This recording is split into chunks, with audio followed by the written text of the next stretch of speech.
السلام عليكم بعدية الأولى. ثم قال ماذا؟ قال حقرونا حقرونا حقرونا. ثم قال ماذا؟ هو الدين بيقول ايه؟ الله سبحانه وتعالى بعث محمد رحمة للعالمين وبعث عبد العزيز بوتفليقة رحمة للجزائريين. مش محتاجة حاجة يعني. ثم قال ماذا؟ قال الجزائر عمرها 4500 سنة.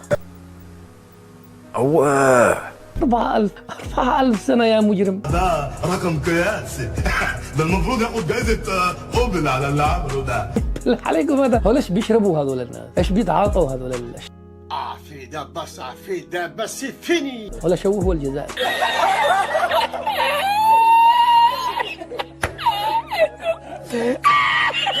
قلت لهم الواد وحده بالبطاطا تاع الواد نشري السلاح تاع الروس بوك. عودة. بالبطاطا نشريو سلاح. ايه نعطيك البطاطا تعطيني الطياره. شنو هي؟ عودة. نعطيك البطاطا تعطيني الطياره. ثم قال ماذا؟ قال إنه الجراد المغربي والذي بدأت أسرابه تغزو حقول الفلاحين. معالجة الجراد المغربي المحلي يتم استكشافه. طيب هم كيف عرفوا ان الجراد مغربي؟ لأنه جاي من الناحية الغربية. اسكت أنت، أنا عارف الناس دي كويس. ثم قال ماذا؟ قال درنا روما للبيع في المزاد العلني. سيروا الله يعقبلكم هذا خصنا ما عندكم هذا فاك يو يعني دين بابكم لكذا. قال لك درنا روما للبيع في المزاد العلني. متى بعتها وليش بعتها؟ اصلا روما جميلة يعني. روما وما ادراك ما روما، طلعت تبع التبونيون وباعوها في المزاد العلني. لا يا خرا شنو هذا؟ حول ولا قوة إلا بالله. أقسم بالله نظرية 20 في عقل سقطت. هؤلاء كلهم بدون عقول. التبونيون كلهم في عقل واحد، وهذا صاحب العقل مدري وينه، والبقية بدون عقول. الله اكبر عليك. ايه الحلاوه دي؟ ايه الحلاوه دي؟ مواد النادرة اللي راهي في منطقة تمرست ومنطقة إليزي راهي ما كاينة إلا في الجزائر وفي المريخ.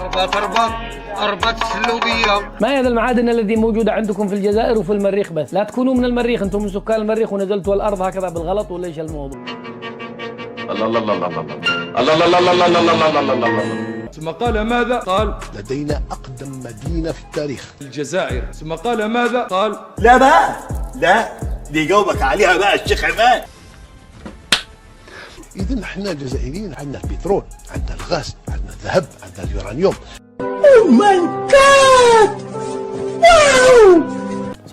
صح هذولا كلهم عندكم ما شاء الله، بس فقراء. ما ادري ليش عندكم الغاز والبترول بس، والفقر يدقكم. المفروض ان انتم تعيشون مثل الاماراتي مثل القطريين. وين الغاز هذا؟ والله يبدو يا بارود وكف البين لي وكفه وعمر اتينا من الشحن. ثم قال ماذا؟ قال نقول لهؤلاء التبونيون المتخلفون بس يا عالم يا ناس. طب يلا بقى اتكل على الله عشان الليلة دي تعدي على خير. عالم يا ناس، والله أنكم تشوهون ببلادكم تشويه غير عادي. بلادكم يا جزائريين اشتهرت بأنها بلاد المليون شهيد، لكن قد تتغير هذه التسمية. أنت فاهم كويس ولا إيه؟ فاهم كويس؟ قد تتغير هذه التسمية، قد تتغير هذه التسمية إذا تكاثر التبونيون، وتصبح الجزائر بلاد المليون عبيط، بلاد المليون مخرف، بلاد المليون أهبل، بلاد المليون تبوني، بلاد المليون محشش. أشهد الله. جاءته رؤيا للنبي صلى الله عليه وسلم يسأله أي البلاد أحب إليك يا رسول الله بعد مكة والمدينة؟ قال الجزائر. ثم قال ماذا؟ قال حقرونا حقرونا حقرونا. الجزائر قوة ضاربة. الجزائر هي الأول دولة تعترف باستقلال أمريكا 1776. أقول لك إزاي؟ العالم كله عارفها. الجزائر قوة ضاربة. حيث أن المصطفين تجاوز عددهم 120 مليون على مستوى كل الولايات والبلديات الساحلية. الله يا خي كي قالوا طنجاوة تا كي درتي لها 120 مليون. أكبر تقنبيله في التاريخ سمعتها انايا من عند القوه الضاربه. هذا صريح رسمي ديال شكون؟ ديال وزير السياحه عند نظام الكبراني. بزاف اخويا. 120 مليون ما قلتهاش حتى فرنسا، 120 مليون ما قلتهاش حتى اسبانيا. أحسن منظومة في المغرب العربي وفي إفريقيا. أنت تتكلم جد؟ التبونيون بحاجة إلى طبيب بيطري. الجزائر قوة ضاربة. وفي الجزائر عندنا 470 نوع من الرخام والجرانيت من أفخر أنواع العالم، ده بنصدره لبلجيكا. واسألوا عن البيت الأبيض الأمريكي، رخامكم في البيت الأبيض الأمريكي. واسألوا عن الحرم المكي، رخامكم في الحرم المكي. عندنا الحقيقة احنا عندنا كل حاجة. الجزائر قوة ضاربة. ثم قال ماذا؟ أنا سمعتوني نقول لو كان جاب بومدين تعبد نعبد ربي ونعبد بومدين. يا رب العارض. تبون تعرف شكون جده؟ أبا بكر الصديق. نعم، إنها المخدرات. قلت يعني ضحكت في الأرشيف، راني لقيت شنقريحة جده الأول خالد بن الوليد سيف الله المسلول سلطه الله على المراركة. الجزائر قوة ضاربة. ربما لا تعرفون بأن بلدكم الآن لها القدرة لتستضيف 2 تاع ليكوب دي موند، 2 مش وحدة. هما 2 بالقلب الدماغ. الجزائر قوة ضاربة. يا شيخ احنا كجزائريين مطالبين اولا بالافتخار بهذه البلد بهذه القاره. احنا تجاوزنا الجزائر القاره، ارانا في مرحله الجزائر الكوكب. ثم قال ماذا؟ قال الجزائر موجودة منذ 2,200,000 سنة. يا نهار اسود، يعني تقريبا من بدايه الخليقه. مالكم قولوا كلام حتى كذا يستوعبها العقل. ثم قال ماذا؟ انا نقول لك رانا خير من لاسويس والنبي يا أختي بشهادة شاهد من اهلها. أنت نايمة يا أمه؟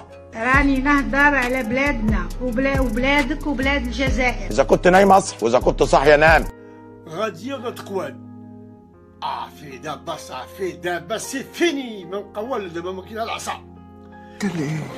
انت اللي ايه؟ اللهم صل على حضرة النبي. جاتني سفيرة لاسويس وقالت لي بلادكم خير من بلادنا. ولا أقول لك اصحي عشان تنام. اتركوا الشطحات، وإذا شطحتوا طيب اشطحوا بطريقة احترافية. يعني هنوقف تطبيل؟ أعوذ بالله، ما حدش قال كده. لا طبعا احنا هنطبل، بس هنطبل بشكل أرقى شوية.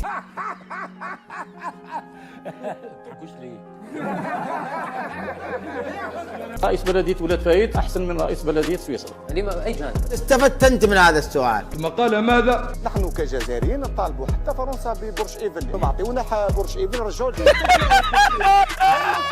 ثم قال ماذا؟ يقولون أنه الملكة إليزابيث نفسها من بركات الجزائر. La reine Victoria qui avait déjà visité Alger. سيروا الله ينعل طبلكم بهذا خصنا بعد منكم الهضره. وذهبت إلى سيدي عبد الرحمن وتمسحت هناك بقبره فرزقها الله الملكة إليزابيث. نشوفوا كل بلوى من بلاوي الوطن العربي والإسلامي كان وراها هذه إليزابيث. ما أدري بركات الجزائر هذه. الله يسامحه سيدي عبد الرحمن. ثم قال ماذا؟ قال سيروا عليها 4 خطرات وخطرة قاسوني. الدوار يقولوا لولاد علي ضربتنا الطيارات 6 خطرات والمدفع خطرة. بص شايف اللي في وسط دي من ايه؟ تفلقوا لي بومب حدا راسي وما متش. الجزائر يكفيها 10 ساعات لتدمير المغرب تقريبا، عشان ما اقدرش اكذب عليك، انا راجل كوريكتو. اي تهور ستندمون عليه ندما شديدا من خلاله سيتم محو ما تسمى بالمغرب. ولا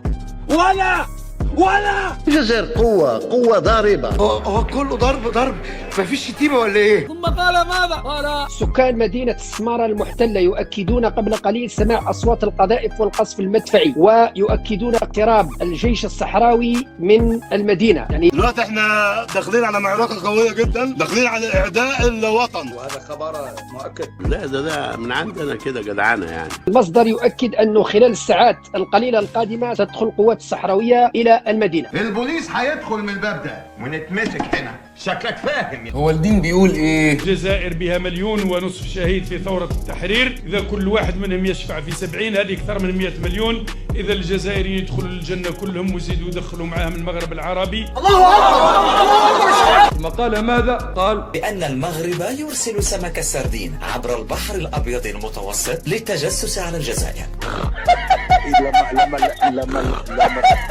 وتشتونا ما نضحك، انه واحد يجي يقول لي امس قال يا اخي عيب عليك لا تضحكش على الرجال. قلت يا جماعه طيب انتوا لموا هذا الزباله اللي معكم، لموهم خلوكم مسخره. وأن نمنع أولئك المدمرون لثروتنا السمكية من الدخول إلى الساحل الجزائري، لأنهم يدخلوا من دول الجوار ويسرقون أسماكنا. محدش ياخد حاجة مش بتاعته. هي ثم قال ماذا؟ قال ماذا أقول وأي شيء يقال بعد كل ما قيل. انتم مجانين، انتم عاقلين، عندكم عاهات نفسيه، عندكم عاهات فكريه، مستحيل ابدا انتم تكونوا طبيعيين. لا تلوموا احد، انت عرضت نفسك للمسخره. انا هنا والله لا اتمسخر عليك، انا اريد اقرعك، اريد اوصل لك رساله. ما ده حاجة عجيبة، يعني لازم تجيبوا الكلام لنفسيته يعني.